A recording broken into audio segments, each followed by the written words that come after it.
All right, strap in everyone, because today we're going deep into a world where finishing a game fast is, well, everything speedrunning.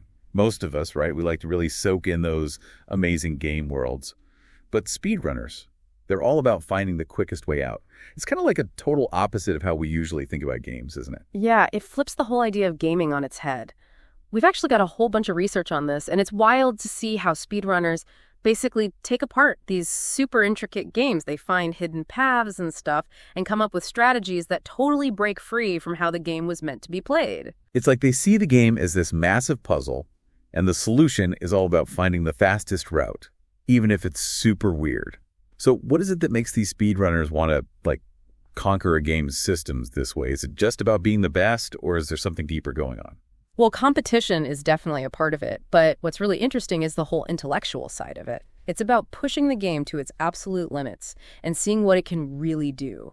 Think of it like exploring uncharted territory, trying to crack the code of the game and make it do things that seem impossible. So it's not just playing the game, they're kind of like hacking it from the inside, right? Mhm. Which brings us to this idea of exploits, something I know is a huge part of speedrunning. Oh, absolutely. Exploits are all about messing with the game's mechanics on purpose to get results that the developers never even planned for. Like, for example, one of our sources talks about the backwards long jump in Super Mario 64.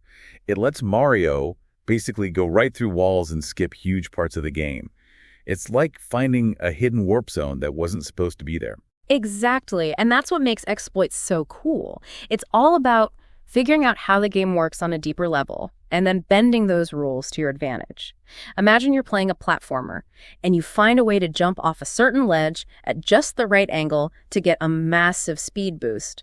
It's this awesome mix of skill and understanding the game's physics in a way that most players wouldn't even think about. That must take a ton of experimenting and trying things out, right? Oh, yeah, for sure. Speedrunners spend hours and hours testing different button combinations and how things work in the environment to find these exploits. It's a never-ending search for efficiency and a real testament to how dedicated they are. Now, how are exploits different from glitches? Because I know those are also a big deal in speedrunning. You got it. So exploits are things you do on purpose, but glitches are like little mistakes in the game's code that speedrunners can use to their advantage. So it's like finding a secret passage in a dungeon that the game designers had no clue even existed. That is a perfect way to describe it. A classic example that we found in our research is the wrong warping glitch in The Legend of Zelda, Ocarina of Time. It lets players teleport to areas they're not supposed to be able to reach yet, basically skipping whole chapters of the game. So it's like finding a shortcut through time and space within the game itself. That sounds incredibly useful. But how do they even stumble upon these glitches? Is it just pure luck? Well, there's definitely some luck involved, but it's not completely random either. Okay, so there's a method to the madness. Exactly. Speedrunners are always trying to break the game, testing out weird actions and sequences. They mess with things like memory values, load times, even intentionally crashing the game in specific ways. Wow, that sounds super technical. It can be, but that's all part of the fun of discovering these things. So finding these glitches and exploits is one thing, but actually using them during a speedrun must require a whole other level of skill, right? I mean, the precision must be insane. Oh, absolutely. We're talking about doing these crazy button combinations, often with super tight timing, sometimes down to a single frame of animation. Hold on, frame perfect execution. We're talking about reacting in fractions of a second here, right? You got it. One frame is like 160th of a second. Imagine trying to hit a target that only shows up for a single frame. That's the level of precision we're dealing with here. That's just mind-blowing. What kind of games need this level of frame perfect execution? Well, a classic example is Mega Man 2. It's notorious for its crazy jumps and precise shots, a lot of which require frame-perfect inputs to pull off flawlessly. So it's not just knowing the route or the exploit, it's about having the skills and the mental focus to actually do it perfectly under pressure. It's like a mix of gaming skills and extreme sports. You nailed it. And that's what makes watching speedruns so entertaining. It's this blend of technical mastery and raw talent, all focused on achieving something that seems impossible. Okay, so we've talked about exploits, glitches, and the insane precision needed to use them.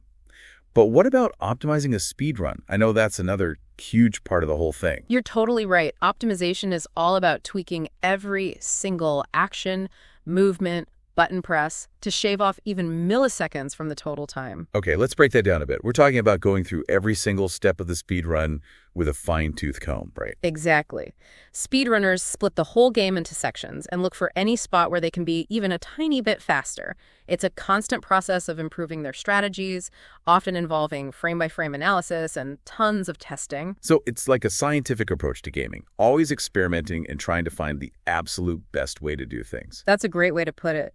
And what's crazy is that even small things like picking up an item or opening a door can be optimized to save fractions of a second. So it's not just the big flashy glitches, it's all those tiny little optimizations that add up to a record-breaking run. Precisely. And that's what separates the truly elite speedrunners from everyone else. They have the patience and dedication to scrutinize every single part of their gameplay, always looking for that tiny edge. It's like they're playing the game on a completely different level, super focused on every detail. So what are some of the tools and tricks that speedrunners use to analyze and optimize their runs? Yeah, they've got a bunch of different software and techniques they use. Like what? Give me some examples. Sure. One popular tool is a program called TAS, which stands for Tool Assisted Speedrun. Okay, so what does TAS actually do?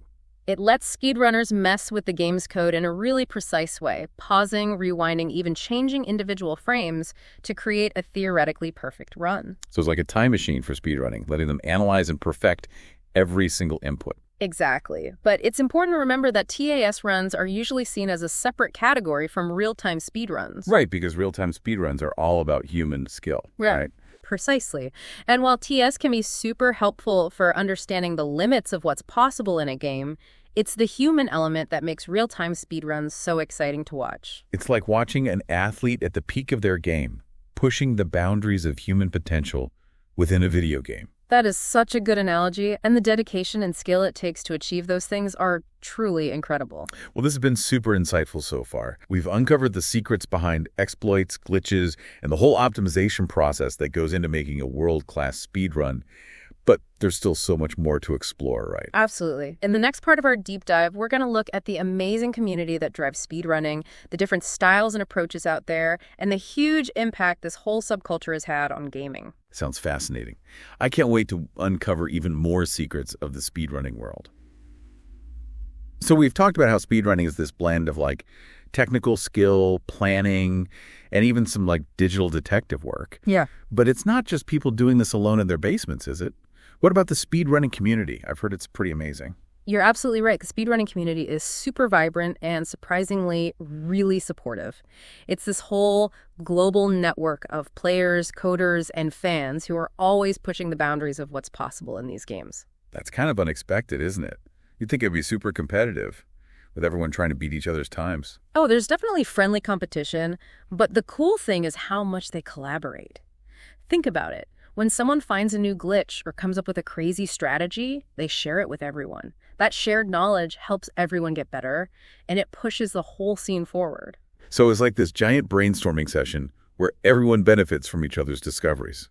Exactly. And it's not just about strategy. There's a lot of camaraderie and support within the community. People cheer each other on, help each other with technical stuff, and celebrate each other's successes. You know, one of the sources mentioned Games Done Quick, a charity speedrunning marathon that brings together some of the best players in the world.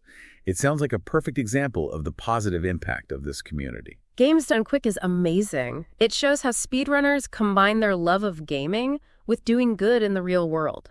They've raised millions of dollars for different charities over the years, which is a testament to the power of this community.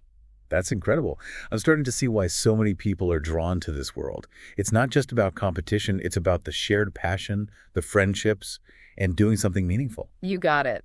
And within this community, you'll find all sorts of approaches to speedrunning. Some players love using glitches and exploits, while others prefer what they call a purity approach. They focus on glitchless runs, where it's all about skill and knowing the game inside and out. That makes sense. I can see how some people might feel like using glitches takes away from the challenge or the spirit of the game. Right. For them, it's about mastering the game the way it was meant to be played, pushing their own skills to the limit without taking shortcuts. So you have these different schools of thought within the speedrunning community, each with its own philosophy and challenges. That's really cool. But what I'm really curious about is the mental side of speedrunning. We've talked about the technical skills and planning, but what about the psychological demands? These runners must have incredible focus and mental toughness to pull this off, right? Oh, absolutely.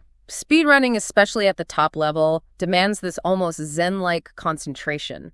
We're talking about staying intensely focused for long periods of time, often under pressure, while performing these complex maneuvers with perfect precision. It sounds incredibly demanding. It is. And that's why a lot of speedrunners talk about the importance of mental preparation, visualization techniques, even mindfulness practices to help them stay focused and handle the stress that comes with pushing their limits. So it's not just about hand-eye coordination. It's about mental resilience and staying calm under pressure.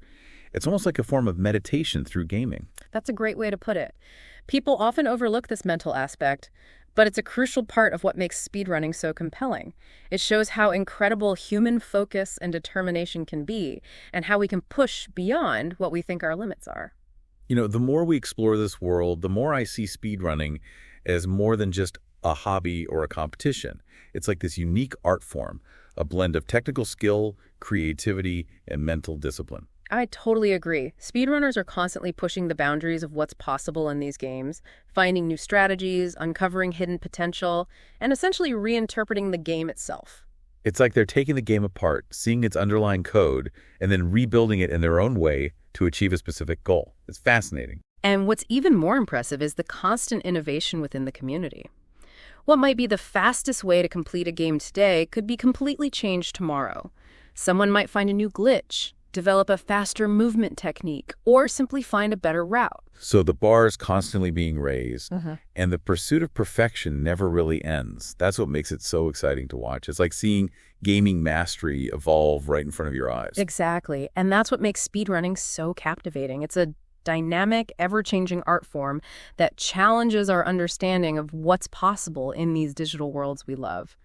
You know, we've talked a lot about the technical and community aspects of speedrunning, but I'm curious about your personal take on it. What fascinates you most about this world? What really draws me in is how speedrunning reveals these hidden depths and unexpected beauty within games that a lot of people might consider simple or even old. It's like these speedrunners are digital archaeologists uncovering these intricate layers of design and code that most of us never even realize are there. It's like they're pulling back the curtain and showing us the wizard behind the Oz, showing us the intricate machinery that makes these magical experiences possible. That's a perfect way to describe it. And what's fascinating is that even the most basic actions in a game, like jumping or picking up an item, become these intricate dances of precise timing and input manipulation when you look at them through the lens of speedrunning. It's like they're taking the ordinary and making it extraordinary, showing us the hidden poetry within the code. Exactly. And that's what I find so inspiring about speedrunning. It reminds us that there's always more to learn, always more to explore, and always new ways to appreciate the creativity and ingenuity that goes into making these interactive worlds we love. You definitely give me a whole new perspective on the games I play. Now, I'm eager to hear your final thoughts on the broader impact of speedrunning. How has this subculture influenced the gaming world as a whole? Well, speedrunning has had a huge impact on game development and how we think about games in general. For one thing, it's made developers much more aware of the potential for unintended consequences in their game design. You mean like those glitches and exploits that speedrunners are so good at finding? Exactly. The speedrunning community is incredible at finding those little cracks in the code, those unintended paths that the developers never saw coming. So it's like having this dedicated team of beta testers who are actively trying to break the game in every way possible. You could say that. And while it can be frustrating for developers to see their carefully crafted worlds being messed with in ways they never intended, it's also really valuable feedback. So it forces them to think outside the box and consider all the ways players might interact with their game, even in ways they didn't plan for. Precisely. And that leads to more robust and polished games in the end. That makes sense. What other impacts has speedrunning had? Well, it's also created a much greater appreciation for the technical artistry behind game development. In what way? By taking games apart and analyzing how they work, speedrunners have revealed the intricate systems, the clever programming, and the sheer creativity that goes into making these interactive experiences. It's like they're shining a spotlight on the unsung heroes of the gaming world. The programmers, the level designers, the artists who work so hard to make these worlds come to life. Absolutely. And that appreciation has spread to the wider gaming community. People are more aware of how complex and artistic game development is, which leads to a deeper respect for the craft. That's fantastic. So speedrunning isn't just about breaking games. It's about understanding them, appreciating them, and even contributing to how they evolve. You got it. It's all about passion, collaboration, and the human desire to push the boundaries of what's possible, both within the digital world and in our understanding of creativity and innovation. Well, you've definitely given me a whole new appreciation for this world. It's clear that speedrunning is more than just a niche hobby. It's a cultural phenomenon that's shaping the future of gaming. It's wild to think that this whole subculture, which started because people love games, has become so influential. And honestly, after going through all this research, I'm just blown away by how dedicated, creative, and passionate these speedrunners are. It really changes how you see games. Yeah, it's amazing. What's really cool is how speedrunning highlights the complexity and potential in games that a lot of people might think are simple or even old. It's like they're saying, hey, there's way more to this game than you think. Let's dig in and see what we can find. Exactly. It challenges the idea that once you beat a game, that's it. You've seen everything. Speedrunners are always finding new ways to play these games, uncovering secrets and strategies that even the people who made the game might not have known about. So they're not just playing the game, they're like having a conversation with the game's code. That's a great way to put it. And that conversation often leads to these unexpected discoveries, those aha moments where something small suddenly unlocks a whole new way to play the game. It's like they're solving a puzzle that nobody knew was there, and the answer is hidden within the game itself. Right. And those solutions often require a ton of creativity and thinking outside the box. Speedrunners are amazing at connecting seemingly unrelated parts of the game to achieve their goals. It reminds me of that quote, "The greatest discoveries are made not by finding new lands, but by seeing with new eyes." Speedrunners definitely see games with new eyes. Totally. And that's why speedrunning is such a valuable way to look at gaming. It encourages us to question what we think we know, to explore familiar things with a fresh perspective, and to never underestimate the potential for discovery and innovation, even in something like a video game. You know, after this deep dive, I feel like I've barely scratched the surface of this world. There's so much more to explore, so many things to learn. Yeah. And that's what's so great about it. Speedrunning is always evolving, with new discoveries and innovations happening all the time. It's a journey of endless exploration, both within the games themselves and within our own abilities as humans. So what's the biggest takeaway you hope our listener walks away with from this deep dive? I hope they've gained a new appreciation for the depth, creativity, and sheer brilliance of speedrunning. It shows the power of passion, community, and the human drive to push past limits. Well said. And who knows, maybe this deep dive has sparked something in you, our listener. Maybe you'll be inspired to check out some speedruns online, or even try it yourself. Even if you never try speedrunning, I hope this has encouraged you to look at your favorite games in a new way, to look for those hidden depths and those unexpected moments of brilliance that might be hiding right there in front of you. And on that note, we wrap up our deep dive into the world of speedrunning. It's been an amazing journey. I hope you've enjoyed it as much as we have. Until next time, keep exploring, keep questioning, and keep pushing those boundaries.